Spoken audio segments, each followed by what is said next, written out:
Hello champions, क्या हाल चाल है आप सबके। Good evening everyone. तो स्वागत है आपका पराक्रम बैच में। इलेक्ट्रोकेमिस्ट्री का आज होने वाला है आखिरी lecture. Good afternoon Sonal, good afternoon, कैसे हो सब लोग। तो बच्चों आज होने वाला है हमारा इलेक्ट्रोकेमिस्ट्री का लास्ट लेक्चर, यानी आज हम इस इलेक्ट्रोकेमिस्ट्री नाम के चैप्टर को खत्म करेंगे। काइनेटिक्स हम पहले ही खत्म कर चुके हैं और सोल्यूशन चैप्टर भी खत्म हो चुका है। तो 12th की फिजिकल केमिस्ट्री लगभग खत्म होने वाली है, या ये कह सकते हो कि 12th की फिजिकल केमिस्ट्री के ज्यादातर चैप्टर जो इंपॉर्टेंट चैप्टर हैं वो आज खत्म हो रहे हैं। इसके बाद दो चैप्टर बचते हैं, solid state, surface chemistry. Solid state बहुत समय से नीट एनसीईआरटी से हट के 11th में जा चुका है और अब शायद पूरी तरह से हट जाए, तो फिर एक ही चैप्टर बचेगा, सरफेस केमिस्ट्री। इसके बाद हम जल्दी ही अपनी इनऑर्गेनिक केमिस्ट्री को स्टार्ट करेंगे 12th के टॉपिकों में। 12th में हम इनऑर्गेनिक केमिस्ट्री को स्टार्ट करेंगे। तो आओ फटाफट इस लेक्चर को शुरू करते हैं। और जिन बच्चों ने इलेक्ट्रोकेमिस्ट्री के पहले लेक्चर नहीं देखे हैं, मैं फिर से कहूंगा एक प्लेलिस्ट बनी हुई है, उन लेक्चर्स को जरूर देख लो। उन लेक्चर्स को देखोगे तो इलेक्ट्रोकेमिस्ट्री का बेस बनेगा। अब क्योंकि चैप्टर कम हो गए तो हर चैप्टर की वेटेज भी तो बढ़ गई। सोच के देखो, अगर नीट में 2024 में जो एनसीईआरटी से चैप्टर हटे हैं वो चैप्टर हट गए तो हर चैप्टर की वेटेज बढ़ जाएगी।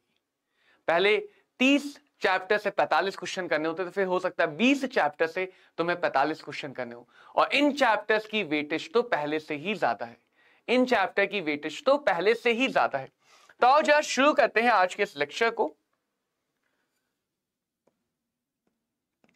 देखो हमने क्या बात समझी थी। हम इलेक्ट्रिकल पैरामीटर समझ रहे थे कि किसी भी कंडक्टिंग मीडियम के लिए अगर एक कंडक्टिंग मीडियम है, चाहे वो वायर हो चाहे वो सॉल्यूशन हो, एक ऐसा मीडियम जो इलेक्ट्रिसिटी कंडक्ट कर सकता है, एक ऐसा मीडियम जो इलेक्ट्रिसिटी कंडक्ट कर सकता है, अगर इस मीडियम के टर्मिनल पे एक पोटेंशियल डिफरेंस लगा दिया जाए। क्या लगा दिया जाए? एक पोटेंशियल डिफरेंस लगा दिया जाए। एक पॉइंट को हाई पोटेंशियल, एक पॉइंट को लो पोटेंशियल कर दिया जाए, तो charge positive high to low, negative low to high flow करता है, लेकिन करंट हमेशा हाई से लो में फ्लो करती है। और इस करंट के फ्लो में, जब ये करंट बह रही होगी, जब ये करंट फ्लो कर रही होगी, तो इस फ्लो में एक हिंड्रेंस आएगा। उस हिंड्रेंस को बोलते हैं रेजिस्टेंस। उस हिंड्रेंस को बोलते हैं रेजिस्टेंस, राइट। अगर वो हिंड्रेंस हम एक स्पेसिफिक डायमेंशन में देखें, यानी 1 मीटर लेंथ का मीडियम लिया जाए, ठीक है। आ रहे होंगे सोनल, आ रहे होंगे, कोई बात नहीं, हम अपनी पढ़ाई शुरू रखेंगे। हमें देखो टाइम की बहुत बीमारी है, एक छोटी सी बीमारी हमें, जो हमें समय पे पाबंद बनाती है, क्योंकि जो पंक्चुअल नहीं है, जो डिसिप्लिन नहीं है, वो तैयारी क्या करेगा। तो चिंता मत करो, आ जाएंगे, तब तक हम अपना समझना शुरू करते हैं, ठीक है। रेजिस्टिविटी क्या है? रेजिस्टिविटी एक ऐसा पैरामीटर है जब हम तब मेजर करते हैं कि भाई एक मीडियम अगर 1 मीटर की लेंथ का है और उसका cross sectional area 1 metre square है, तब जो वो रेजिस्टेंस देता है, तब जब वो हिंड्रेंस देता है, उस हिंड्रेंस को देते हैं रेजिस्टिविटी। दूसरी बात क्या समझी थी आखिरी लेक्चर में? हिंड्रेंस के अपोजिट को कहा गया, हिंड्रेंस के अपोजिट को कहा गया कंडक्टेंस। क्या कहा गया? कंडक्टेंस। कितनी आसानी से फ्लो करेगा। और रेजिस्टिविटी के अपोजिट को कहा गया कंडक्टिविटी। अगर लेंथ 1 मीटर हो, एरिया 1 मीटर स्क्वायर हो, तब जब आसानी मिलेगी, जो आसानी से करंट फ्लो करेगी, उसको कहा गया कंडक्टिविटी, जिसकी यूनिट होगी साइमन पर मीटर, एसआई यूनिट। बट इस चैप्टर में तुम लोग बहुत बार साइमन पर सेंटीमीटर भी देखोगे। तीसरी बात क्या समझी? तीसरी बात हमने ये समझी कि किसी भी गिवन सेल के लिए L by A length between the plates and area of cross section constant होता है, जिसको हम लोग सेल कांस्टेंट कहते हैं, जिसको हम लोग सेल कांस्टेंट कहते हैं, G स्टार से दिखाते हैं। इसकी यूनिट क्या होगी? या तो metre inverse, SI unit, CGS unit centimetre inverse. तो ये पैरामीटर्स हम किसी सेल के लिए पढ़ते हैं, राइट। ये बात समझ में आ गई थी। और इसी का रिवर्स करोगे तो रिलेशन मिल जाता है जी स्टार। तो जी के स्टार है ये, G star is equal to kappa. But अगर तुम चाहो तो न्यूमेरिकल में कभी भी तुम्हें जी नहीं दिया जाएगा, हमेशा रेजिस्टेंस दिया जाएगा। तो इस फॉर्मूले को ऐसे भी लिख सकते हो, 1/r g star is equal to kappa. 1/r g star is equal to kappa. Good afternoon Megha, क्या हाल चाल है? क्या हाल चाल है सारे बच्चों के? आज हम इस चैप्टर का खात्मा करने वाले हैं, सफाया कर देंगे हिट की तरह। Good afternoon Vinay, good afternoon Roshan, good afternoon, good good good good good afternoon. तो आज हम इस चैप्टर का खात्मा करने वाले हैं। ये सारी बातें हमने पिछले लेक्चर में समझी थी, सबको क्लियर है? सारी बातें सबको क्लियर है? रेजिस्टेंस, रेजिस्टिविटी, कंडक्टेंस, कंडक्टिविटी और सेल कांस्टेंट, और cell constant. Good good afternoon है शुभम, अभी गुड आफ्टरनून है। हम बढ़िया है मेघा, हमेशा की तरह चौचक है। देखो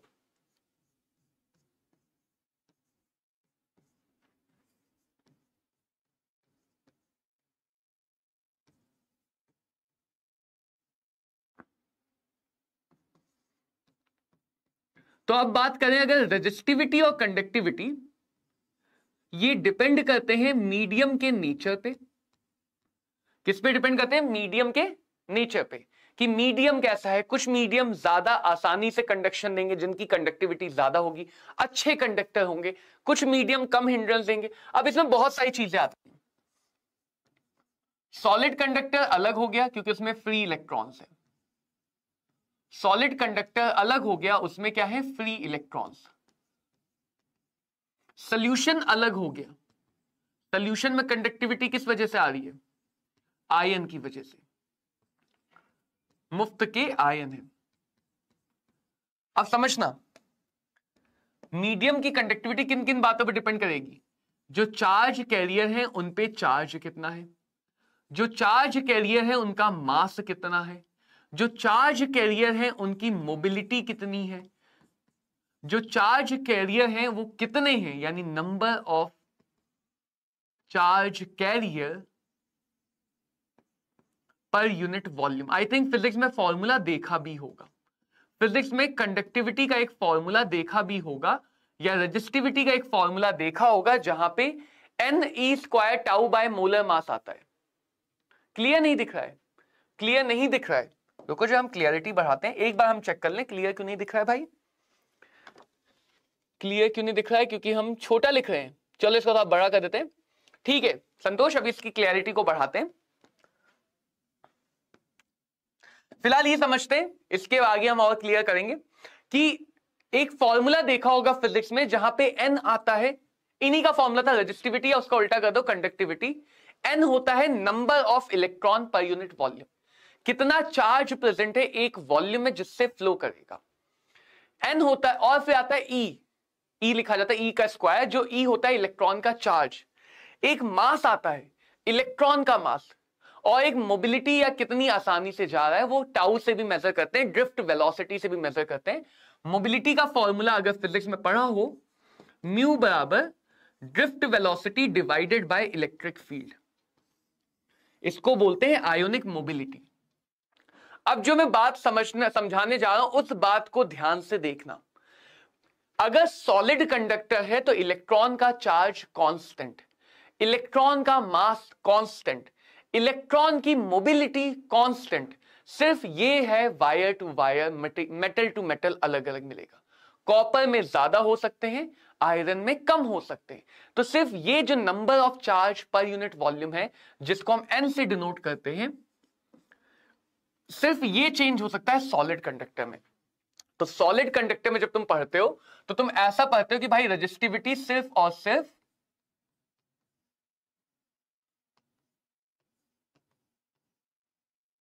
टेम्परेचर पे डिपेंड करता हुआ पढ़ते हो, है ना? अगर मैं गलत नहीं बोल रहा हूं फिजिक्स वाली बात, तो आई थिंक ये पढ़ते हो। हाँ, फिजिक्स का क्वेश्चन भी था। आई थिंक ये पढ़ते हो फिजिक्स में कि रेजिस्टिविटी सिर्फ और सिर्फ टेम्परेचर पे डिपेंड करती है। बट सेम चीज केमिस्ट्री में आके अलग हो जाती है, और बच्चे कंफ्यूज होते हैं कि सर हमने फिजिक्स में तो सुना था रेजिस्टिविटी बदलती नहीं है, कंडक्टिविटी बदलती नहीं है, यहां पे क्यों बदल रही है? क्योंकि यहां पे आयन है। एक आयन पे चार्ज अलग अलग हो सकता है, सोडियम पे अलग, मैग्नीशियम पे अलग, एल्यूमिनियम पे अलग, सल्फाइड पे अलग, नाइट्राइड पे अलग। आयन के मास अलग अलग हो सकते हैं, आयन की मोबिलिटी अलग अलग होगी, और कंसंट्रेशन बदलोगे तो आयंस की संख्या भी अलग अलग होगी। तो समझ रहे हो बातें कि सॉलिड में सिर्फ टेम्परेचर है जो रेजिस्टिविटी को अफेक्ट डाल रहा है, नेचर और टेम्परेचर। सॉलिड के लिए सिर्फ नेचर और टेम्परेचर की बात आती है।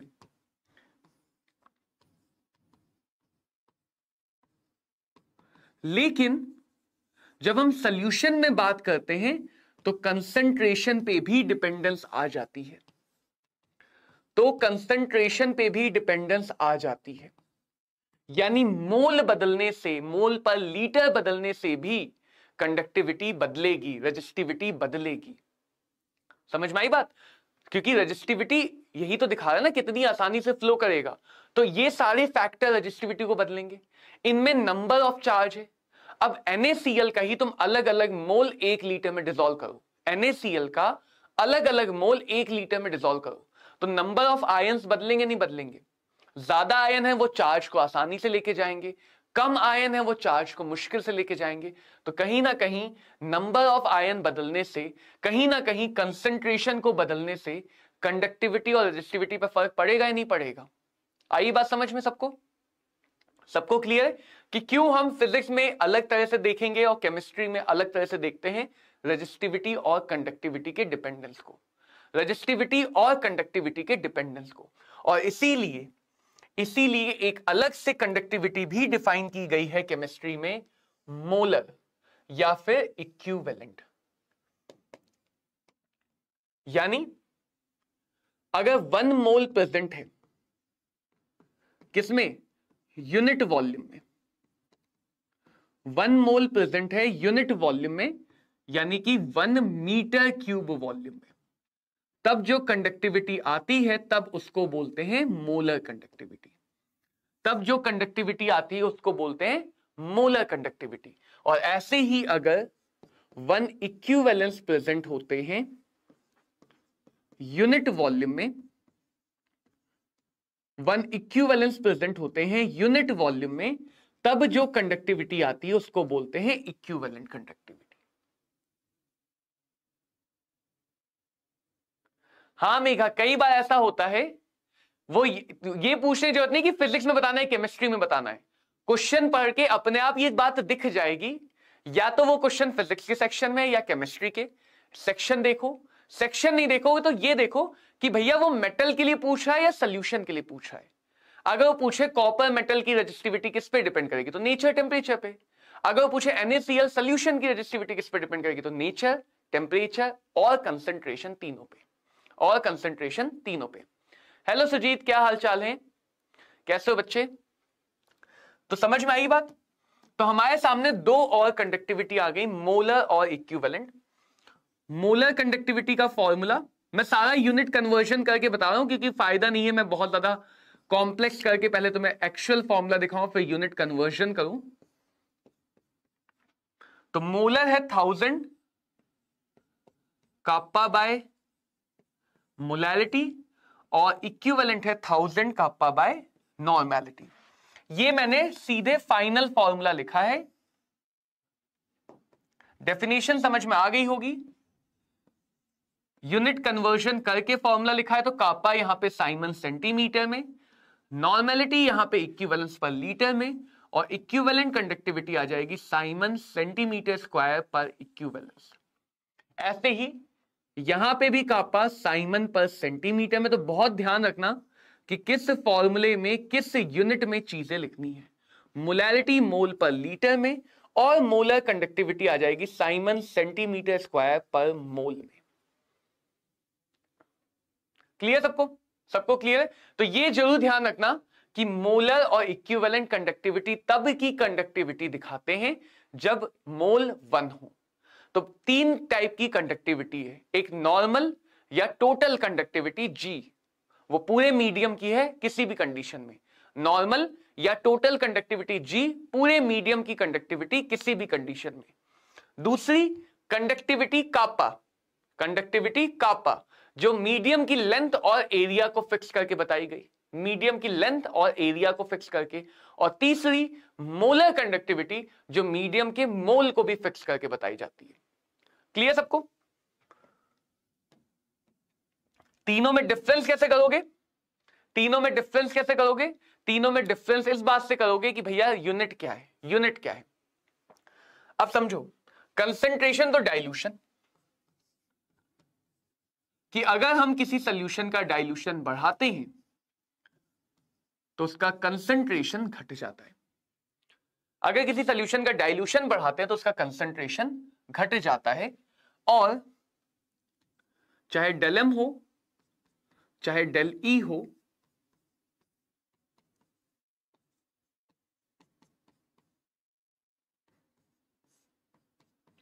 दोनों में कंसंट्रेशन डिवाइड में आ रहा है,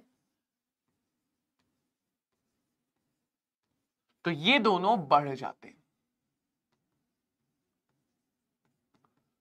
स्ट्रॉन्ग के लिए भी और वीक इलेक्ट्रोलाइट के लिए भी।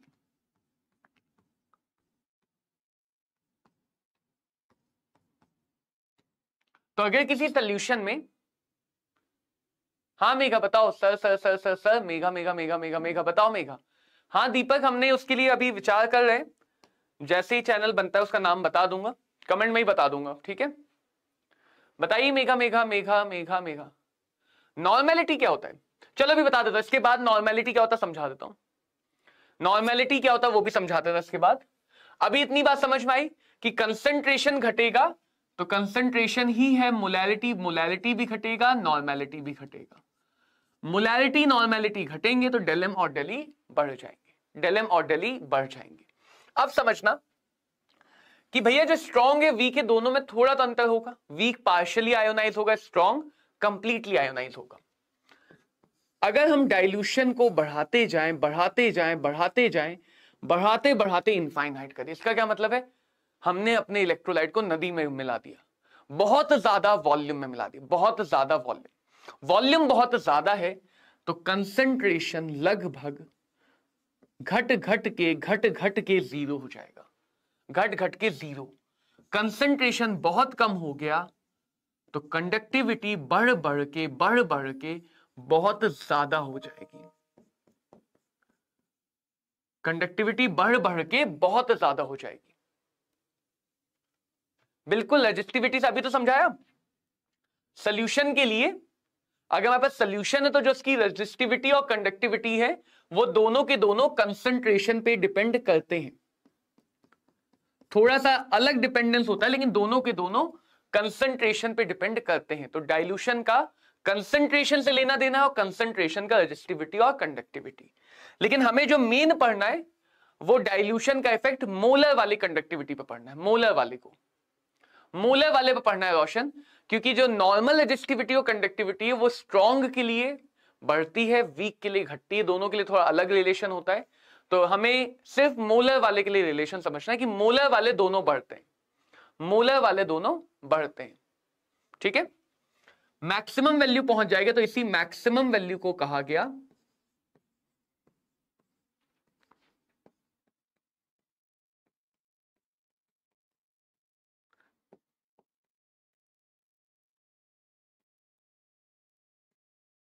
लिमिटिंग मोलर कंडक्टिविटी या लिमिटिंग इक्विवेलेंट कंडक्टिविटी।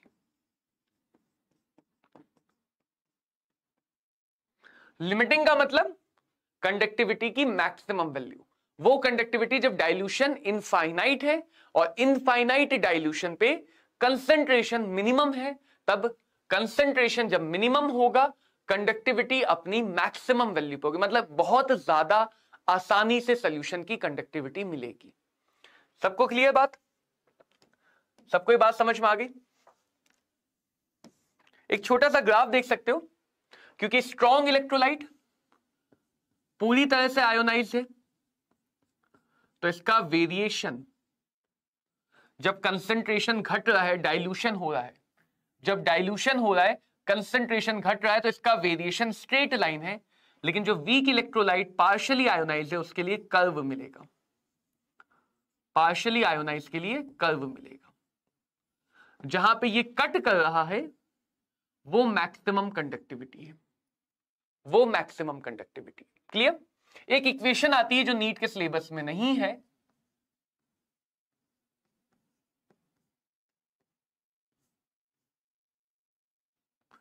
इसको बोलते हैं डेबाय हकल ऑन-सेजर इक्वेशन, बट ये नीट के सिलेबस में नहीं है, फिर भी लिखिए कि कहीं कहीं दिख जाएगी। ए यहां पे कांस्टेंट है और ये वैलिड है सिर्फ और सिर्फ स्ट्रॉन्ग इलेक्ट्रोलाइट के लिए। किसके लिए वैलिड है? सिर्फ और सिर्फ स्ट्रॉन्ग इलेक्ट्रोलाइट के लिए। तो यहां पे देख सकते हो y is equal to C minus M X की लाइन है, इसीलिए स्ट्रॉन्ग इलेक्ट्रोलाइट के लिए। चिंता मत करो, हाँ डिबाय हकल ऑन सेजर, हाँ हाँ हाँ हाँ हाँ ठीक है, समझो। देखो समझना, इस बात को और डेप्थ में ले जाता हूं अगर तुम समझना चाहते हो। देखो वैसे बता दे रहा हूं, नीट में ये सब चीजें काम में नहीं आएंगी, नीट में ये सब चीजें काम में नहीं आएंगी, फिर भी मैं बता रहा हूं, समझना।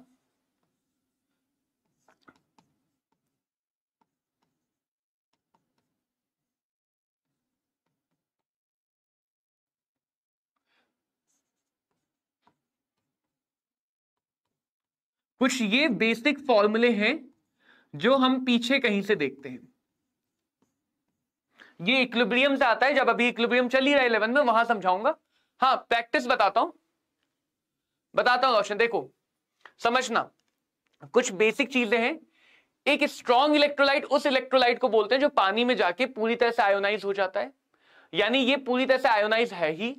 वीक इलेक्ट्रोलाइट उसको बोलते हैं जो पानी में पार्शियली आयोनाइज होता है। और वीक इलेक्ट्रोलाइट के लिए एक ओस्टवाल्ड डाइल्यूशन लॉ पढ़ोगे इक्विलिब्रियम चैप्टर में, आयोनिक इक्विलिब्रियम में, अभी 11th वाले में समझाऊंगा। अल्फा बराबर under root equilibrium constant divided by concentration होता है। अब जब तुम डाइल्यूशन करो दोनों में तुम क्या कर रहे हो? डाइल्यूशन। तो जरा इस बात को समझो, डाइल्यूशन करने से दो चीजें हो रही है, एक कंसंट्रेशन घट रहा है और एक वॉल्यूम बढ़ रहा है, जगह बढ़ रही है। सोचो डाइल्यूशन में तुम सल्यूट नहीं मिला रहे हो, डाइल्यूशन में तुम सल्यूट नहीं मिला रहे हो, डाइल्यूशन में तुम सिर्फ और सिर्फ वॉल्यूम बढ़ा रहे हो, सॉल्वेंट मिला रहे हो।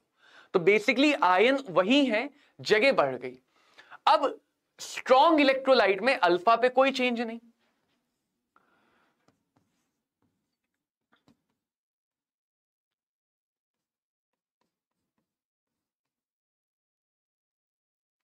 स्ट्रॉन्ग इलेक्ट्रोलाइट में अल्फा पे कोई चेंज नहीं। वीक वाले को डाइल्यूट करोगे, कंसंट्रेशन घटेगा तो अल्फा बढ़ेगा, वीक वाले का अल्फा बढ़ेगा। अल्फा बढ़ने का मतलब ज्यादा आयन मिलेंगे, अल्फा बढ़ने का मतलब ज्यादा आयन मिलेंगे, अल्फा बढ़ने का मतलब ज्यादा आयन मिलेंगे। तो स्ट्रॉन्ग वाले को सिर्फ एक फैक्टर का फायदा हो रहा है, जगह बढ़ गई तो आयन को थोड़ा खुला खुला फील होगा, जगह बढ़ गई तो आयन को थोड़ा खुला खुला फील होगा और आयन ज्यादा आसानी से मूव करेंगे, आयन ज्यादा आसानी से मूव करेंगे। वीक वाले को दो फायदा होगा, वीक वाले को दो फायदा होगा, उसके आयन भी बढ़े और जगह भी बढ़ी। आयन बढ़े तो वो ज्यादा चार्ज लेके जा सकते हैं। तो वीक वाले को दो फायदे हो रहे हैं, आयन भी बढ़ रहा है और उन आयंस के लिए जगह, चलने की जगह बढ़ रही है। तो वीक वाले के लिए दो डिपेंडेंस आ रही है, इस वजह से उसका ग्राफ स्ट्रेट लाइन नहीं है, उसमें दो फैक्टर हैं और दोनों फैक्टर लीनियर चेंज नहीं होने दे रहे हैं। जबकि स्ट्रॉन्ग वाले में सीधे सीधे एक फैक्टर है। स्ट्रॉन्ग वाले के लिए तुम सीधे सीधे कह सकते हो कि भैया कंसंट्रेशन का ही चेंज होगा, कंसंट्रेशन का ही चेंज होगा, तो सीधा सीधा एक फैक्टर है।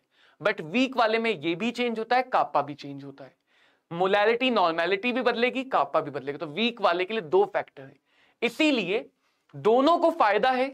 दोनों का कंसंट्रेशन जब घट रहा है, पीछे जा रहे हो, तो दोनों के लिए ऊपर जा रहे हैं, कंडक्टिविटी बढ़ रही है। बट वीक में कर्व है, उस कर्व की कोई इक्वेशन नहीं, लेकिन स्ट्रॉन्ग स्ट्रेट लाइन है। समझ में आया? समझ में आया कि स्ट्रॉन्ग और वीक में अंतर क्यों है?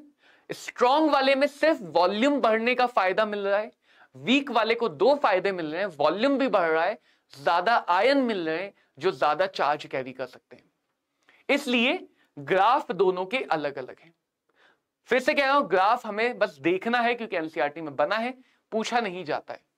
क्या समझ में आई बात?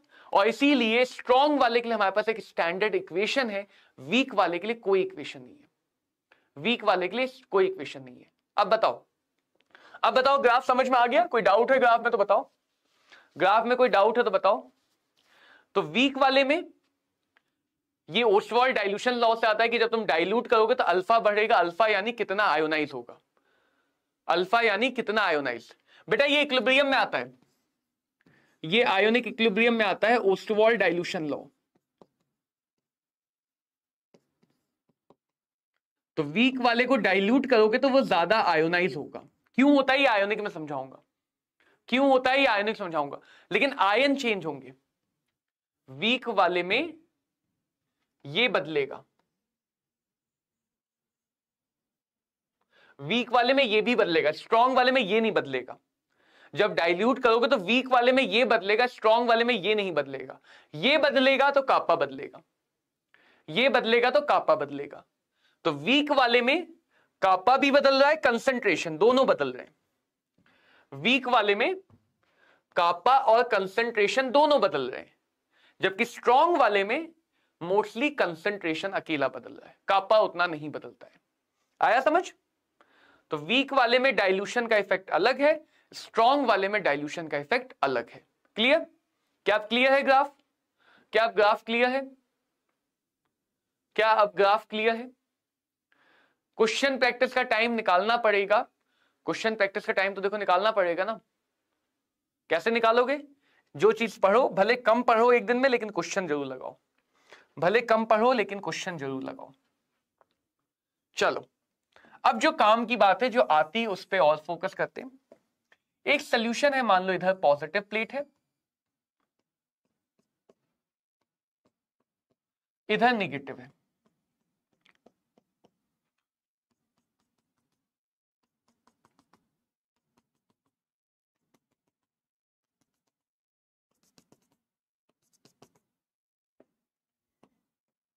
यहां पे कैटायन है, कैटायन किधर की तरफ जाएगा? कैटायन किधर की तरफ जाएगा?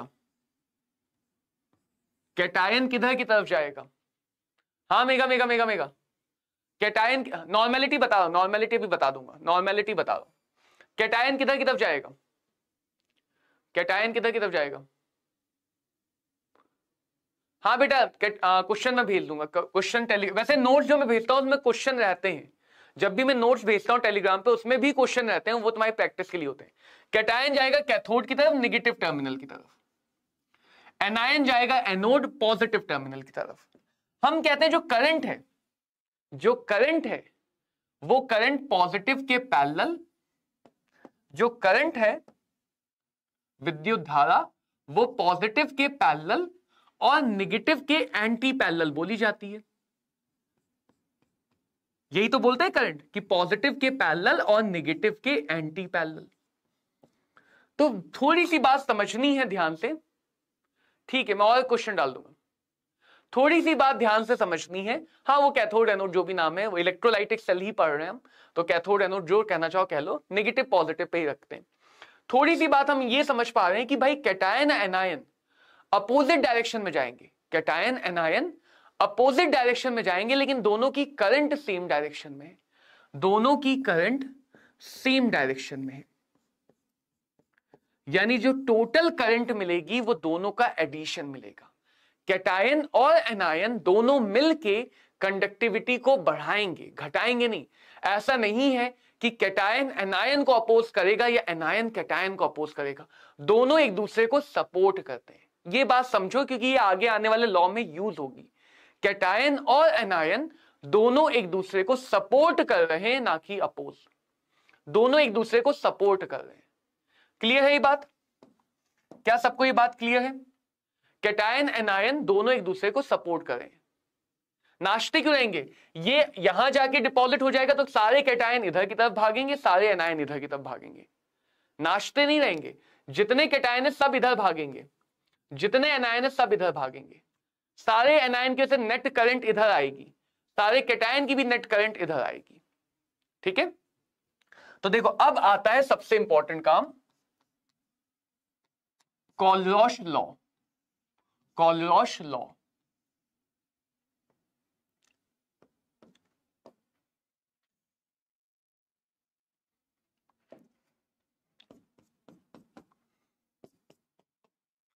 सबसे पहली बात तुम ये कह सकते हो डाल्टन के पार्शियल प्रेशर जैसा है, डाल्टन के पार्शियल प्रेशर जैसा है। कैटायन एक डायरेक्शन में जाएगा, एनायन अपोजिट डायरेक्शन में जाएगा, एनायन अपोजिट डायरेक्शन में जाएगा। दोनों की करंट सेम डायरेक्शन में है, दोनों की करंट सेम डायरेक्शन में है। ये समझ में आई बात? मेगा वो नए होंगे, वो दूसरे आयंस होंगे, पॉजिटिव नेगेटिव दोबारा नहीं आएगा। जैसे मान लो H+ है, तो ये H+ यहां गया, हाइड्रोजन बनके उड़ गया, दूसरा H+ होगा सोल्यूशन का, वो आएगा, वो हाइड्रोजन बनके उड़ जाएगा। तो सोल्यूशन से बहुत सारे H+ आते जाएंगे और हाइड्रोजन बनके उड़ते जाएंगे। अगर एक टाइम के बाद सारे आयन खत्म हो गए तो सोल्यूशन में करंट फ्लो नहीं करेगी, तो वापस से नहीं आएंगे जब तक हम करंट की डायरेक्शन खुद ना बदल दें, हम बाहर से वोल्टेज ना बदल दें, तब तक वापस नहीं आएंगे। बताओ संतोष, बताओ संतोष, कोई डाउट है तो बोलो। समझ में आई बात मेघा? कि जो आयन्स है वो एक बार प्रोडक्ट बन गए और चले गए, वो वापस से तब तक नहीं आएंगे जब तक हम खुद बाहर से करंट उल्टी डायरेक्शन में ना फ्लो कर दें। वरना सोल्यूशन में कैटायन आते होंगे, इलेक्ट्रोलाइट पहले से कैटायन होंगे, वो कैटायन जाते जाएंगे, डिपॉजिट होते जाएंगे। ऐसे एनायन होंगे, वो एनायन जाते जाएंगे, डिपॉजिट होते जाएंगे। क्लियर? क्लियर है मेघा? समझ में आया?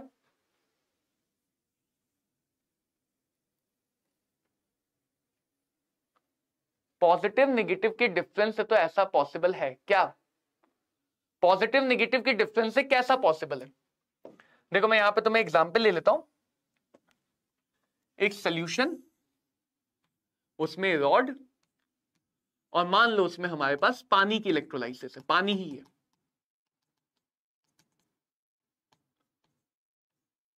पानी कौन सा आयन देगा? H+ और OH-।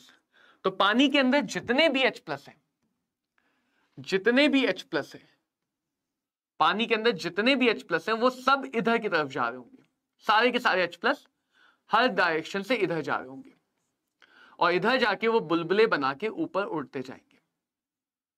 कौन सी गैस निकलने लगेगी इसके पास? हाइड्रोजन गैस इवॉल्व होने लगेगी। ठीक है, हाइड्रोजन गैस इवॉल्व होने लगेगी।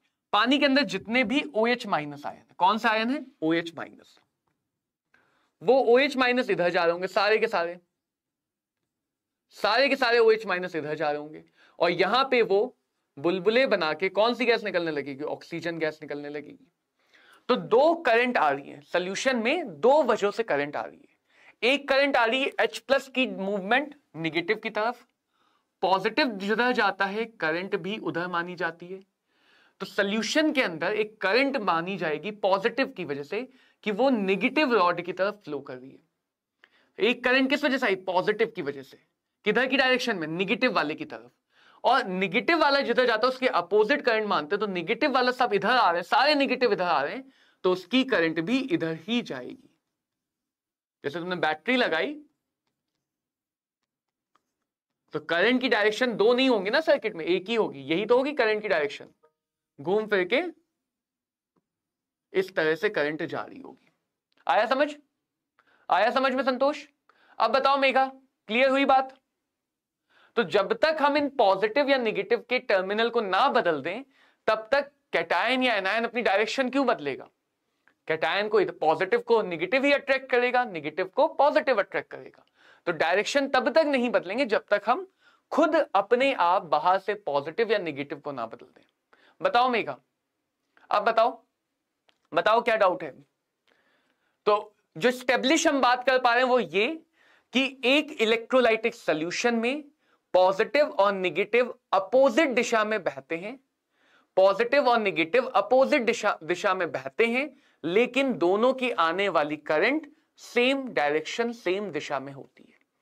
पॉजिटिव नेगेटिव अपोजिट डायरेक्शन में बहेंगे, अपोजिट डायरेक्शन में फ्लो करेंगे, लेकिन दोनों की करंट या दोनों जो मीडियम में कंडक्टिविटी ला रहे हैं वो सेम डायरेक्शन में लाएंगे, वो करंट को ले जाने में मदद करेंगे, एक दूसरे की करंट को अपोज नहीं करेंगे, एक दूसरे की करंट को सपोर्ट करेंगे। बिल्कुल राइट प्रोफेसर, जी हां, सही पहचाना। वो मेरा जुड़वा भाई नहीं था, वो मैं खुद था। कोई बात नहीं, नेट को स्लो जाने दो, नेट को स्लो जाने दो। बारिश हो रही तो थोड़ी चाय पकौड़े बनाओ, इधर भिजवाओ, खुद खाओ।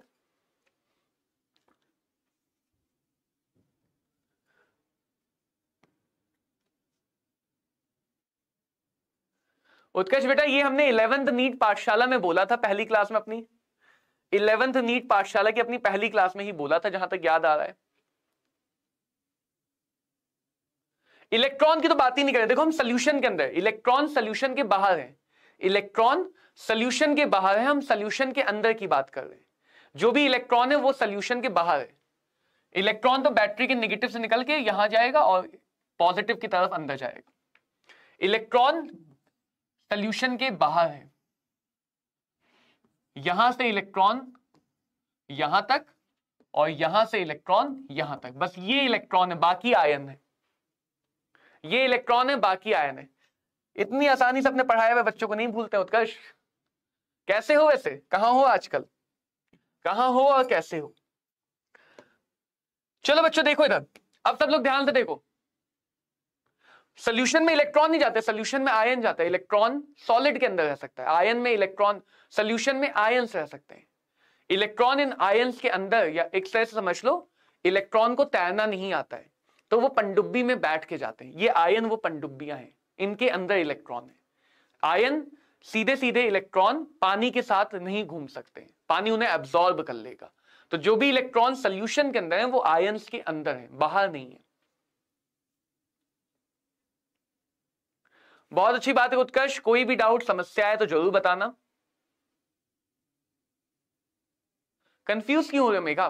देखो कंफ्यूज इसलिए हो रहे क्योंकि बेसिक में एस्टेब्लिशमेंट में प्रॉब्लम है। सुनो ध्यान से बातें, कुछ लाइन बता रहा हूं। पहली बात, इलेक्ट्रॉन मूव करेंगे ठोस सॉलिड वायर के अंदर, आयन मूव करेंगे पानी के अंदर। इलेक्ट्रॉन पानी के अंदर नहीं दिखेंगे, पानी के बाहर आयन नहीं दिखेगा। बैटरी वोल्टेज देता है जिससे सारे चार्जेस, चाहे इलेक्ट्रॉन हो, पॉजिटिव हो, नेगेटिव हो, सब मूव करेंगे। हर चार्ज अपने अपने डायरेक्शन में जा सकता है, नेगेटिव किसी डायरेक्शन में, पॉजिटिव किसी डायरेक्शन में, लेकिन एक पूरे सर्किट में ओवरऑल जो करंट की डायरेक्शन है वो एक आएगी। करंट हमेशा लूप बनाती है, तो इलेक्ट्रॉन भी बहते हैं, आयन भी बहती है सोल्यूशन में। इलेक्ट्रॉन बाहर की वायर में बहने का काम कर रहा है, सोल्यूशन में आयन काम कर रहा है। ये सारे पार्टिकल ले दे के चार्ज का फ्लो करवा रहे हैं। कुछ ऐसा है कि बैटरी से अगर नेगेटिव से 2 कूलाम का चार्ज निकला तो ले दे के इलेक्ट्रॉन से होता हुआ, आयन से होता हुआ ले दे के यहां पे 2 कूलाम का चार्ज ही जाएगा। तो कुछ बातें सत्य हैं, करंट की एक डायरेक्शन रहेगी पूरे सर्किट में। आयन चाहे कोई भी फ्लो करे वो करंट को अपोज नहीं करते, सबकी करंट सेम डायरेक्शन में आ जाती है। दूसरी बात, ले देके सब मिला जुला के एक ही अमाउंट के चार्ज को घुमाते रहते हैं, एक ही अमाउंट के चार्ज को घुमाते रहते हैं। वेरी गुड उत्कर्ष। 11th देखो, 11th तो बहुत बच्चों की वीक रहते, सब ये कहते हैं सर हमारा 11th वीक है। 11th को मैं कहूंगा कि अगर पैरेलल में लेके चल पा रहे हो 12th में तो अच्छी बात है। अगर दिक्कत आती है तो हमेशा पहले 12th पे फोकस करना, फिर 11th पे करना। पहले 12th पे करना, फिर और जो टॉपिक यूज होते हैं वो बस करते हो 11th के साथ साथ। ठीक है, सबको क्लियर है? सबको क्लियर है? आगे बढ़े, आगे बढ़े। अब सुनो मेरी बात को, ये सब जो कहानी थी उससे बस हमें ये बात एस्टेब्लिश करनी थी कि पॉजिटिव और नेगेटिव दोनों चार्ज के फ्लो को, दोनों कंडक्टिविटी को सपोर्ट करते हैं, दोनों कंडक्टिविटी को सपोर्ट करते हैं। क्लियर है? अब पहली बात ये, अगर ये आयन होंगे तो एक दूसरे पे थोड़ा बहुत इलेक्ट्रोस्टैटिक फोर्स तो लगाएंगे, थोड़ा बहुत इलेक्ट्रोस्टैटिक फोर्स तो लगाएंगे, कूलम्बिक फोर्स लगाएंगे, नहीं लगाएंगे? थोड़ा बहुत कूलम्बिक फोर्स लगाएंगे। तो ये कहा जाएगा कि इनका मूवमेंट होगा, लेकिन थोड़ा बहुत एक दूसरे के मूवमेंट पे इफेक्ट डालेंगे। तो सबसे पहली बात आती है कि हमने ये वर्ड पे ध्यान दो, independent migration of ions. Independent नहीं, टकराएंगे नहीं, टकराएंगे नहीं। पोटेंशियल है ना, पॉजिटिव और नेगेटिव खींच रहा है, बैटरी खींच रही इनको, तो टकराने नहीं देगी बैटरी। थोड़ा बहुत कोलिजन होगा, वो डेफिनेट सी बात है। इंडिपेंडेंट माइग्रेशन का मतलब कि कॉलोश लॉ हम सिर्फ और सिर्फ तब लगाते हैं जब डाइल्यूशन इनफाइनाइट है। जब डाइल्यूशन क्या है? इनफाइनाइट। क्यों? अगर ये इनफाइनाइट डिस्टेंस पे चले गए, वॉल्यूम इनफाइनाइट कर दी, इनके बीच की डिस्टेंस बहुत ज्यादा है, तो ना ये एक दूसरे से टकरा पाएंगे, ना एक दूसरे पे कोई फोर्स लगा पाएंगे। तो इसीलिए कॉलर्स लॉ सिर्फ तभी पढ़ा जा सकता है जब डाइल्यूशन इनफाइनाइट है। चाहे स्ट्रॉन्ग हो चाहे वीक हो, दोनों पे काम करेगा। चाहे स्ट्रॉन्ग हो चाहे वीक हो, दोनों पे काम करेगा।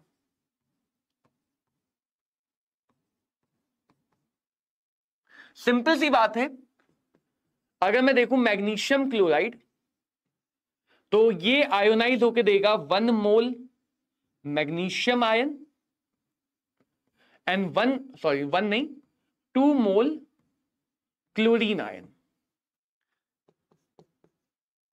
इसी के अगर मैं 1 इक्विवेलेंस की बात करूं, 1 इक्विवेलेंस ऑफ मैग्नीशियम क्लोराइड, ये देगा 1 equivalence of magnesium and 1 equivalence of Cl minus. Moles हमेशा रेशियो में होते हैं, इक्विवेलेंस हमेशा बराबर होते हैं। मोल्स हमेशा रेशियो में, इक्विवेलेंस हमेशा बराबर।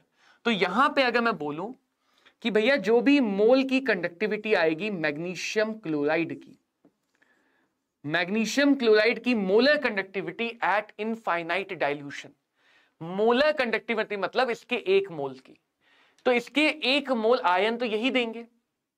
कुछ कंडक्टिविटी मैग्नीशियम लाएगा, कुछ कंडक्टिविटी क्लोरीन लाएगा, कुछ कंडक्टिविटी मैग्नीशियम लाएगा, कुछ कंडक्टिविटी क्लोरीन लाएगा। तो मैग्नीशियम की जो भी मोलर कंडक्टिविटी है वो प्लस क्लोरीन की जो भी मोलर कंडक्टिविटी है वो। प्रॉब्लम ये है कि इसके 1 मोल 2 क्लोरीन देंगे, तो यहां पे हमने डबल कर दिया, यहां पे हमने डबल कर दिया। समझ में आई बात? समझ में आई ये वाली बात? यही कॉलर्स लॉ कहता है कि किसी भी इलेक्ट्रोलाइट की कंडक्टिविटी उसके आयंस की कंडक्टिविटी के समेशन के बराबर होती है, उसके आयन की कंडक्टिविटी के समेशन के बराबर होती है। ऐसा डिफरेंस इसलिए आया है मेघा जी, 11 में पढ़ा है लेकिन फिर भी अभी भूल गए, लॉ ऑफ इक्विवेलेंस में पढ़ा था। n फैक्टर आता है, equivalence is equal to n factor into mole. n factor into mole सबके लिए बराबर होता है। इक्विवेलेंस हमने डिफाइन ही ऐसे किया है, n फैक्टर को डिफाइन ही ऐसे किया है कि मोल अलग अलग आ सकते हैं बट इक्विवेलेंस हमेशा बराबर होते हैं, क्योंकि इनके अंदर n फैक्टर आ गया। अभी इसको मैं डिराइव करके दिखाऊंगा, अभी इस बात को डिराइव करके दिखाऊंगा। और वैसे ही कह सकते हैं equivalence conductivity of magnesium chloride is equal to magnesium ion की equivalence conductivity plus chlorine ion की इक्विवेलेंट कंडक्टिविटी। ये बात का थोड़ा ध्यान रखो, थोड़ा इस बात का ध्यान रखो कि इक्विवेलेंस में हमेशा डायरेक्टली ऐड कर देना है, स्टोइचियोमेट्री को कंसीडर नहीं करना है। इक्विवेलेंस को डायरेक्टली ऐड कर देना है, स्टोइचियोमेट्री को कंसीडर नहीं करना है। मोलर को डायरेक्टली ऐड नहीं करना है, मोलर में हमें स्टोइचियोमेट्री को कंसीडर करना है।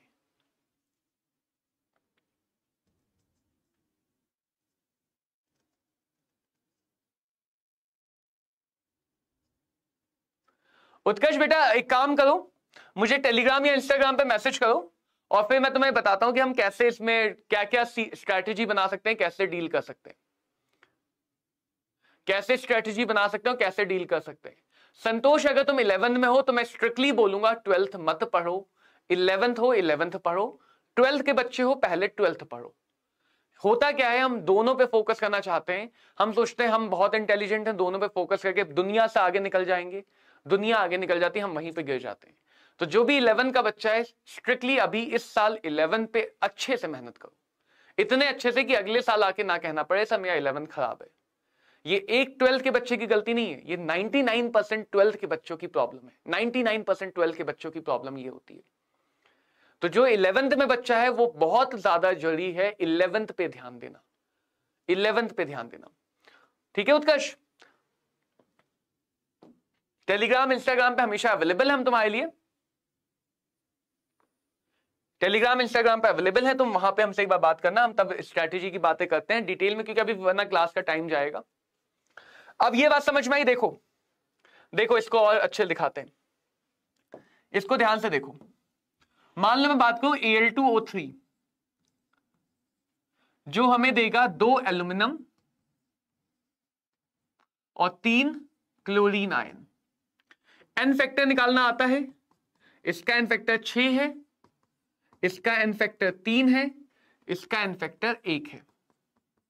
क्लोरीन आयन को देगा, ये देगा हमें 3 ऑक्साइड आयन, इसका एन फैक्टर 2 है। आयन के लिए एन फैक्टर सीधा चार्ज आ जाता है।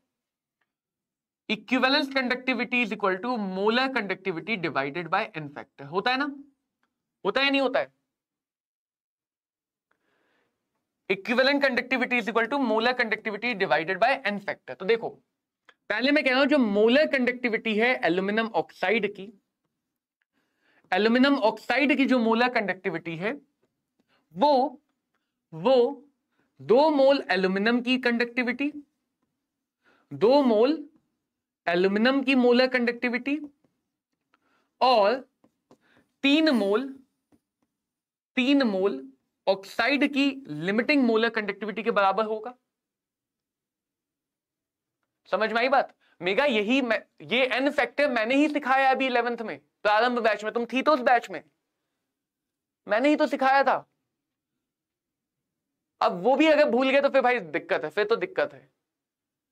अगर भूल गए तो उसको एक बार रिवाइज करो। लॉ ऑफ इक्विवेलेंस में यही बातें सिखाई थी कि इक्विवेलेंस बराबर होता है, वही यहां पे उठा के लेके आना है। थी तुम उस बैच में? नहीं थी तो एक बार प्रारंभ बैच में देख लो, तो मुझे याद है तुम थी। एन फैक्टर निकालना सिखा रहा था, एन फैक्टर और मोल वाले क्वेश्चन सिखा रहा था। तो पुराने लेक्चर एक बार देख लो, नहीं समझ में आता कुछ तो मुझसे इक्विलिब्रियम के लेक्चर में पूछ लेना। पुराने लेक्चर एक बार देख लो, नहीं आता समझ में पूछ लेना। देखो मोलर को हम लिख सकते हैं, मोलर को लिख सकते हैं N factor multiplied by equivalent conductivity.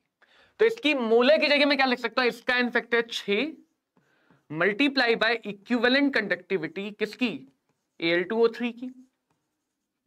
इसको मैं लिख सकता हूं 2 बाहर है, मोलर को N factor multiplied by equivalent conductivity of aluminium ion, और इसी तरह इसको लिख सकता हूं N factor multiplied by equivalent conductivity of oxide ion. 3 × 2 6, 3 × 2 6, 6 6 6 सब में आया, 6 सब में आया तो डायरेक्टली 6 सब में आया तो 6 से डिवाइड कर दो, 6 से डिवाइड कर दो। और अगर उस लेक्चर में नहीं भी थी तो अब यहां पे समझ लो, अभी जस्ट वही बात सिखा दी है कि भैया अगर तुम मोलर की बात कर रहे हो, मोलर में तुम्हें स्टोइचियोमेट्री को कंसीडर करना है। मोलर में तुम्हें इस बात को कंसीडर करना है कि 1 मोल कितने आयन देता है। मोलर में यह बात कंसीडर की जाएगी, मोलर में यह बात कंसीडर की जाएगी कि 1 मोल कितने आयन देता है। इक्विवेलेंट में सीधे ऐड कर देंगे, इक्विवेलेंट कंडक्टिविटी बराबर होगी। समझ में आई बात? बोलो भैया क्या चीज बतानी है? फिलहाल यही बात जो अभी बोल रहा था वो यहां पे समझाई है, दिखाई भी है कि मोलर में ये कंसीडर करना है कि 1 मोल कितने आयन देता है। इक्विवेलेंट में ये कंसीडर करने की जरूरत नहीं है, डायरेक्टली ऐड कर दो। छुड़वा दिया होगा क्योंकि रेडॉक्स में एनसीईआरटी में सीधे सीधे एन फैक्टर की बात नहीं लिखी है। एनसीईआरटी में सीधे सीधे एन फैक्टर हेडिंग नहीं है, इसलिए नहीं पढ़ाया होगा। क्लियर हुआ सबको? सबको कॉलर्स लॉ क्लियर हुआ? और ये प्लस क्यों हुआ उसी के लिए बात समझाई थी कि भैया दोनों की कंडक्टिविटी सपोर्ट करती है, एक दूसरे को अपोज नहीं करती, इसलिए प्लस कर रहे हैं। कैटायन एनायन सबको जोड़ा जाता है कंडक्टिविटी के लिए। कैटायन हो एनायन हो, कंडक्टिविटी के लिए सबको जोड़ा जाता है। अब क्वेश्चन में सिर्फ इतना काम समझना है। देखो एप्लीकेशन कैसे यूज करते हैं कॉलर्स लॉ को। क्या कहता है कॉलर्स लॉ? कि किसी भी इलेक्ट्रोलाइट की कंडक्टिविटी वो इनफाइनाइट डाइल्यूशन पे उसके आयंस की कंडक्टिविटी के समेशन लिखी जा सकती है। क्लियर? क्लियर? एन फैक्टर से हम रिएक्शन की बैलेंसिंग को अवॉइड कर सकते हैं, यानी एन फैक्टर को यूज करके हम बिना बैलेंस किए भी चीजों को सॉल्व कर सकते हैं। तो एन फैक्टर हमें मदद करता है बिना बैलेंस किए चीजों को सॉल्व करने में। मान लो बच्चों हमारे पास NaCl है, तो NaCl के लिए देखो मैं क्या लिख सकता हूं, limiting molar conductivity of NaCl, Na plus ion की कंडक्टिविटी और Cl माइनस आयन की कंडक्टिविटी। अगर मेरे पास मान लो सोडियम एसिटेट है, तो इसके लिए क्या लिख सकता हूं, ये कौन कौन सा आयन देगा, जितने मोल देगा उतने मोल कंसीडर करेंगे। मोल वाले में ये कंसीडर करना है कितने मोल देता है, इक्विवेलेंस वाले में ये कंसीडर नहीं करना है, सीधे जोड़ घटा देना है। अगर मान लो मेरे पास HCl है, तो उसके लिए मैं लिखूंगा molar conductivity of H plus और molar conductivity of Cl minus. अब अगर मेरे पास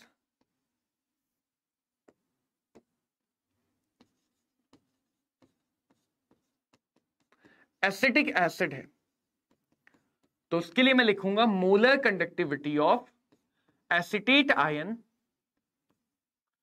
plus molar conductivity of H plus ion, molar conductivity of H plus ion. ठीक है, टेलीग्राम में बच्चे एक चैनल है यूनिवर्सल सॉल्वेंट के नाम से, या इंस्टाग्राम पे कमल शर्मा 02 सर्च कर लो, मैं तुम्हें टेलीग्राम का लिंक वहां पे दे दूंगा। ठीक है, इंस्टाग्राम पे कमल शर्मा 02। देखो अगर मैं तुमसे कहूं कि मुझे ये वाली कंडक्टिविटी पता है, ये वाली पता है, ये वाली पता है, ये वाली नहीं पता है, क्या इन तीनों को जोड़ घटा के हम इन आयंस पे ला सकते हैं? क्या इन तीनों को जोड़ घटा के हम इस आयन पे आ सकते हैं? इन तीनों को जोड़ घटा के यहां पे देखो, इन तीनों में हमें चाहिए एसिटेट आयन की कंडक्टिविटी, वो यहां पे मिल रही है। हमें चाहिए H प्लस आयन की कंडक्टिविटी, वो यहां पे मिल रही है। यानी इन दोनों को जोड़ दें तो ये दोनों आ जाएंगे, इन दोनों को जोड़ दें, सेकंड और थर्ड को जोड़ दें तो हमें ये दोनों आयन मिल जाएंगे। फालतू के Na और Cl आयन मिलेंगे तो इनको माइनस कर दें, यानी Na और Cl आयन को माइनस कर दें ताकि ये कट जाए, और 2 और 3 को जोड़ दें। तो अगर मैं 2 और 3 को जोड़ दूं और उसमें से एक को माइनस कर दूं, क्या मुझे यही चीज मिलेगी? तो क्या मैं ये लिख पाऊंगा कि भाई अगर मैं 2 यानी कि सोडियम एसिटेट की कंडक्टिविटी को जोड़ूं, 3 यानी कि HCl की कंडक्टिविटी को जोड़ूं और 1 यानी कि NaCl की कंडक्टिविटी को माइनस करूं, तो इसके अंदर मुझे acetate ion, H plus ion मिलेगा, Na और Cl आयन हट जाएंगे और बचेगा मोलर कंडक्टिविटी एसिटिक एसिड की। यही बस क्वेश्चन नीट एग्जाम तुमसे पूछता है, सिर्फ यही टाइप के क्वेश्चन नीट एग्जाम तुमसे पूछता है, जहां पे अलग अलग इलेक्ट्रोलाइट की कंडक्टिविटी दी जाती है और उसकी मदद से किसी और इलेक्ट्रोलाइट की कंडक्टिविटी पूछी जाती है। ठीक है, समझ में आई बात? जहां पे अलग अलग इलेक्ट्रोलाइट की कंडक्टिविटी दी जाती है और उसकी मदद से किसी और की कंडक्टिविटी पूछी जाती है। उत्कर्ष बेटा मैं बता दूंगा, लेकिन अभी नहीं बता पाऊंगा क्योंकि अभी कोई और टॉपिक चल रहा है, फिर बाकी बच्चे कंफ्यूज होंगे, अभी नहीं बता पाऊंगा। मेगा एन फैक्टर के लिए एक बार एग्जांपल देखो, उसमें मैंने बहुत एग्जांपल करवाए। एक बार वो लेक्चर ढंग से देखो, रेडॉक्स रिएक्शन वाला, उसमें बहुत एग्जांपल करवाए। फिर ना समझ में आए तब बताना, फिर ना समझ में आए तो बताना। अभी एन फैक्टर के एग्जांपल आएंगे आगे तो कर लेंगे, अभी यहां जरूरत भी नहीं है एन फैक्टर की, यहां पे तुम्हें एन फैक्टर की जरूरत पड़ेगी भी नहीं। तो ये सबसे इंपॉर्टेंट एप्लीकेशन है जो आज हमने सेक्शन पढ़ा, क्वेश्चन यहां से बनता है। तुम्हें हर बार इतना भी नहीं करना है, तुम्हें हर बार इतना भी नहीं करना है। तुम्हें क्या करना है कि जो भी इलेक्ट्रोलाइट की कंडक्टिविटी चाहिए उसमें जो जो आयन है उनके लिए जोड़ो, उसमें जो जो आयन है उनके लिए जोड़ो, और जो एक्स्ट्रा आयन दिख गया, जोड़ने के बाद जो एक्स्ट्रा आयन दिख गया उसको माइनस कर दो, जो एक्स्ट्रा आयन दिख गया उसको माइनस कर दो। जैसे मैं तुम्हें एक क्वेश्चन करवाता हूं,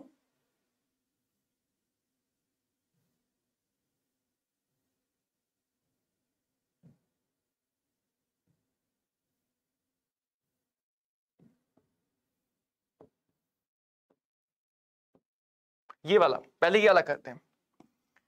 देखो क्या दिया है, इनफाइनाइट डाइल्यूशन पे NaCl दिया है, HCl दिया है, सोडियम एसिटेट दिया हुआ है। पूछा किसका गया, एसिटिक एसिड का। पूछा किसका गया, एसिटिक एसिड का। तो तुम्हें बस ये सोचना है कि भैया एसिटिक एसिड के लिए क्या क्या चीजें चाहिए। तो एसिटिक एसिड के लिए मुझे एसिटेट आयन चाहिए, वो यहां मिलेगा, यानी ये वाला जोड़ा जाएगा। मोलर कंडक्टिविटी सोडियम एसिटेट की तो जोड़ी जाएगी। ब्रेक मत करो, डायरेक्टली समझो, ब्रेक मत करो, डायरेक्टली समझो। फिर मुझे चाहिए H+ आयन। H+ आयन मुझे इसमें मिल जाएगा HCl में, तो HCl को भी जोड़ा जाएगा। अब एसिटेट और H मिल गया, लेकिन Na और Cl फालतू में मिला, तो Na और Cl के लिए NaCl को माइनस कर देंगे। सबकी कंडक्टिविटी रखो, सोडियम एसिटेट की है 91, HCl की है 425.9 और NaCl की है 126.4। ऑप्शन दूर दूर है तो अप्रोक्सीमेशन करो, ऑप्शन दूर दूर है तो अप्रोक्सीमेशन करो। ये बन गया 90, इसको लगभग ले लिया 430 और इसको लगभग ले लिया 130। क्लोजेस्ट आंसर आ गया 390। 390 के क्लोजेस्ट कौन सा आंसर है, ऑप्शन डी। ऑप्शन डी बन गया सही आंसर। समझ में आई बात, ये बात समझ पाए? तो हमें सिर्फ इतना काम करना होता है, कॉलर्स लॉ में ऐसे क्वेश्चन तुम्हें मिलते हैं। एक और क्वेश्चन दिखाता हूं, एक और क्वेश्चन दिखाता हूं। बेरियम क्लोराइड के लिए पूछा गया है, कौन सी इक्विवेलेंट दिया किसका गया है, बेरियम और क्लोरीन आयन का। इक्विवेलेंट में क्या ध्यान रखना, फटाफट बताओ इसका आंसर क्या आएगा।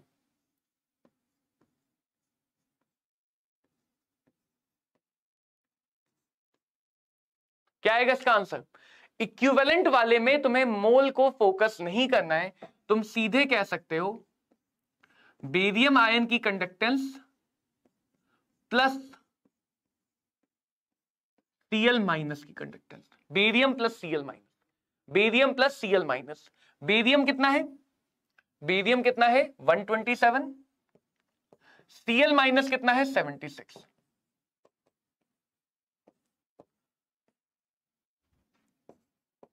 तो यहां पे ये ध्यान रखना कि इक्विवेलेंट वाले में तुम्हें रेशियो या स्टोशियोमेट्री नहीं देखनी, तुम सीधे ऐड कर सकते हो।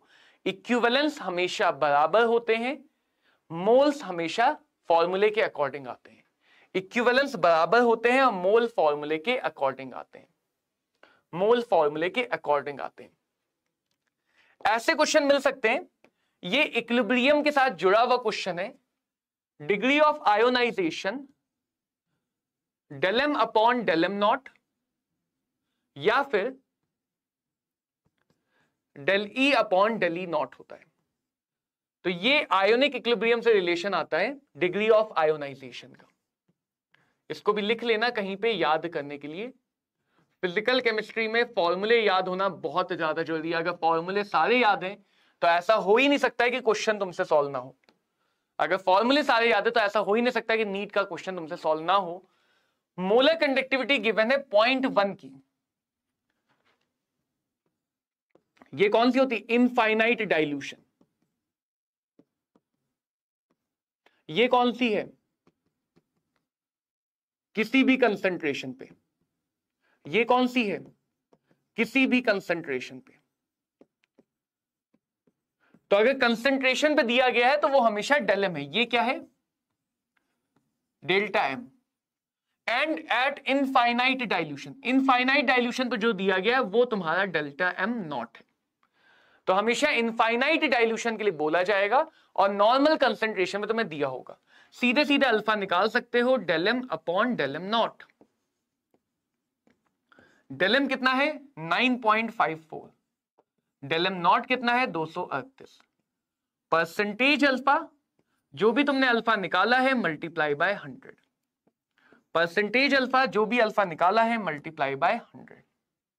आया समझ? हाँ, ऑप्शन ए आ जाएगा आंसर। समझ में आया कैसे यूज करना है कंडक्टिविटीज को और कंडक्टिविटीज पे क्वेश्चन कैसे बनते हैं।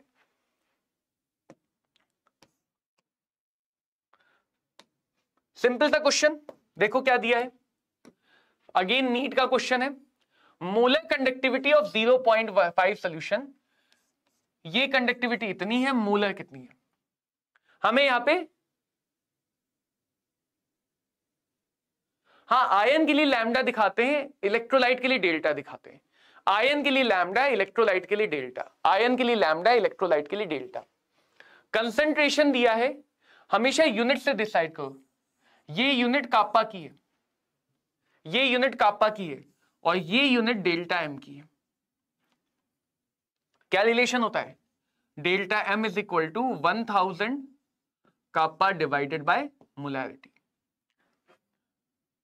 1000 कापा कितना है 5.76 into 10 to the power -3, molarity कितना है 0.5 मोल पर लीटर, 11.52 साइमन सेंटीमीटर स्क्वायर पर मोल। ऑप्शन बी आ जाएगा आंसर। आई बात समझ? यस, ऑप्शन बी आ जाएगा। यस, ये वाला क्वेश्चन देखो, ये वाला देखो, बताओ इसका आंसर क्या आएगा। ये वाला देखो, इसका आंसर बताएं। यस राहुल, सही बात है। हाँ, हमें कोशिश जारी है, अभी बस कुछ दिनों में हम इसके लिए कुछ जुगाड़ करते हैं। लिमिटिंग मोलर कंडक्टिविटीज गिवन है और CH3COOH चाहिए। क्या चाहिए हमें? CH3COOH चाहिए। जो गिवन है उनको जोड़ घटा के ये बनाना होता है, जो भी गिवन है उनको जोड़ घटा के CH3COOH बनाना है। और ऐसे ही क्वेश्चन नीट एग्जाम में आते हैं, बिल्कुल ऐसे ही क्वेश्चन नीट एग्जाम में आते हैं। CH3COOK, यहां पे अपने को आयन मिल गया, H2SO4, लेकिन ये 2H प्लस देगा, H2SO4 2H प्लस देगा और हमें चाहिए 1H प्लस। तो H2SO4 लेंगे तो, लेकिन इसको आधा भी करना पड़ेगा। मोलर वाले में हमेशा ये ध्यान रखते हैं कितने मोल की बात हो रही है, मोलर वाले में हमेशा ये ध्यान रखते हैं कितने मोल की बात हो रही है। समझ में आई बात? मोलर वाले में ध्यान रखा जाता है कितने मोल की बात हो रही है। और पोटेशियम को हटाना है, सल्फेट हटाना है। पोटेशियम 1 है, K2SO4 में 2 है, तो पोटेशियम को हटाने के लिए K2SO4 को भी माइनस करेंगे, लेकिन 2 से डिवाइड करके। 2 से डिवाइड करके, 2 से डिवाइड क्यों किया? यहां पे हमें 1 H चाहिए था इसलिए, और यहां पे हमें 1 पोटेशियम हटाना था इसलिए हमने 2 से डिवाइड किया। तो अपने आप देखो, सल्फेट कट जाएगा, पोटेशियम कट जाएगा, ले दे के बचेगा 1 CH3COOH। तो इसकी कंडक्टिविटी गिवन है Z, H2SO4 की गिवन है X, K2SO4 की गिवन है Y। तो किससे मैच कर रहा है? ऑप्शन डी से। तो तुम्हें ऐसे ही क्वेश्चन, आसान से क्वेश्चन दिखते हैं कंडक्टिविटी के सेक्शन पे। ले दे के 3 फॉर्मूले हैं, ले दे के 3 फॉर्मूले हैं।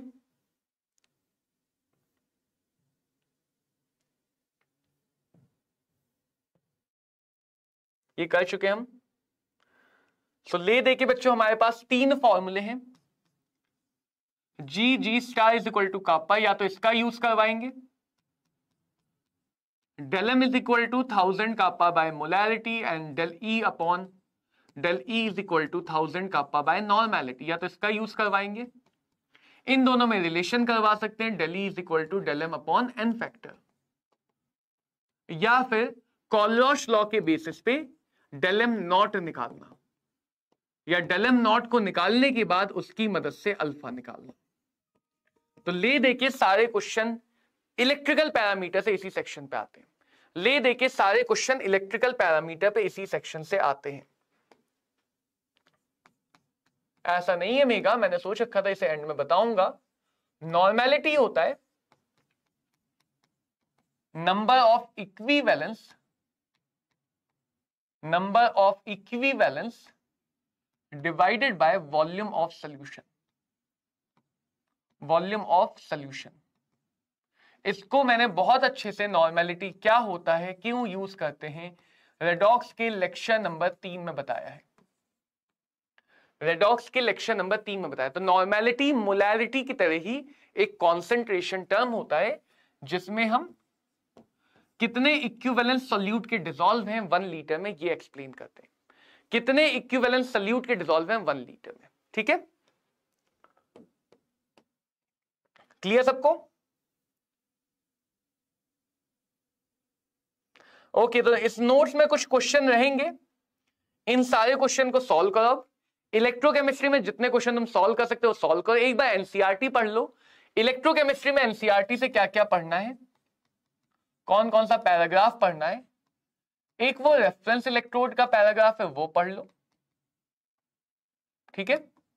और एक बैटरी का सेक्शन है तो उसमें इतना बस याद कर लो कि कौन कौन से इलेक्ट्रोलाइट हैं, कौन कौन सी बैटरी है, कौन सी प्राइमरी है, कौन सी सेकेंडरी है। प्राइमरी मतलब जिनको रिचार्ज नहीं कर सकते हैं, और सेकेंडरी मतलब जिनको रिचार्ज कर सकते हैं। और इलेक्ट्रोकेमिकल सेल सीरीज वाला जो सेक्शन है वो भी एक बार रीड कर लो। बाकी इस चैप्टर में एनसीईआरटी से ज्यादा रीड करने की जरूरत नहीं है। मेन तो बस यही है थ्योरेटिकल सेक्शन जो एनसीईआरटी से पढ़ना है, ठीक है? हाँ, एक बार लेक्चर देख लो, उसके बाद भी डाउट रहता तो हम जरूर इस बारे में बात करेंगे। क्लियर सबको? अब अगली क्लास में हम अगला चैप्टर शुरू करेंगे। अगला चैप्टर इनऑर्गेनिक केमिस्ट्री का सबसे इंपॉर्टेंट चैप्टर होने वाला है, कोऑर्डिनेशन कंपाउंड। तो अगली क्लास में हम 12th का ही अगला चैप्टर कोऑर्डिनेशन कंपाउंड स्टार्ट करेंगे। जिस भी बच्चे को इनऑर्गेनिक में बेस बनाना है, कोऑर्डिनेशन कंपाउंड के लेक्चर नंबर 1 से मिलना, बीच लेक्चर में ज्वाइन करने से बेस कमजोर रह जाता है। हाँ, ये चैप्टर खत्म हो चुका है, इसके पुराने लेक्चर देख लो, जो भी इस चैप्टर की बातें हैं सब कवर हो रखी हैं। बताओ रोशन, बताओ रोशन, बताओ रोशन, क्या बोलो, क्या डाउट है? बोलो क्या डाउट है? अगला चैप्टर कौन सा होने वाला वो मैंने बता दिया, कोऑर्डिनेशन केमिस्ट्री। अगला चैप्टर कोऑर्डिनेशन केमिस्ट्री होना वाला है। कोई बात नहीं, इसको रिकॉर्डेड देख लो। जिन्होंने भी ये इलेक्ट्रोकेमिस्ट्री, काइनेटिक्स या सॉल्यूशन चैप्टर नहीं किए हैं, सारे चैप्टर प्लेलिस्ट में पड़े हैं, उन चैप्टर्स को देख सकते हो।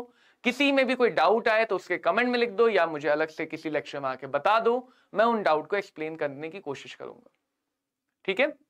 रोशन एक बार देख लो दोबारा, समराइज करने से फायदा नहीं होगा तुम्हारा, क्योंकि मैं जल्दी जल्दी बता दूंगा, मुझे समझ में आ जाएगा, तुम्हें फिर वही दिक्कत है। एक बार देख लो, कोई भी चीज डाउटफुल लगती है मुझे अगले लेक्चर में बता देना।